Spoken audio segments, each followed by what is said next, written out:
मी उषा बराडे माजी आमदार विरुद्ध बोलते। आज संपूर्ण महाराष्ट्रामध्ये प्रत्येक जिल्हाधिकारी कार्यालयाच्या समोर महाविकास आघाडीच्या वतीनं जनसुरक्षा कायद्याच्या विरोधामध्ये निदर्शनं केली गेली आणि निवेदनही दिले गेले। हा कार्यक्रम घेण्यामागचा हेतू असा की हल्लीच महाराष्ट्र शासनाने जनसुरक्षा कायदा पास केलेला आहे।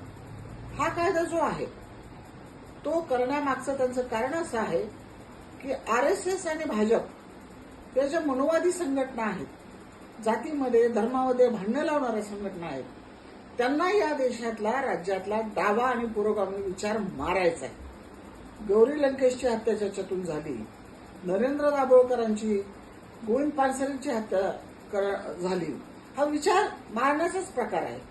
त्याच पद्धतीनं यांच्या भ्रष्टाचाराच्या केसेस, चुकीच्या निर्णयाच्या विरोधामध्ये, धर्माधर्मामध्ये भांडणं लावण्याच्या प्रवृत्तीच्या विरोधामध्ये जर जनतेने किंवा विविध पक्षांनी, डाव्या पुरोगामी आघाडीच्या लोकांनी, साहित्यिकांनी, विचारवंतांनी आंदोलनं केली, निदर्शनं केली, सत्याग्रह केले तर त्यांना विना चौकशी जेलमध्ये टाकता येईल, त्यांची जमानत होणार नाही आणि अशा पद्धतीनं हा विचार मोडून काढायचा, हा मनोवादी विचार याच्या पाठीशी आहेत आणि म्हणून ही हिटलरशाही या महाराष्ट्रामध्ये चालणार नाही। याच्यासाठी हे आंदोलन आजचं केलेलं आहे महाविकास आघाडीच्या वतीनं।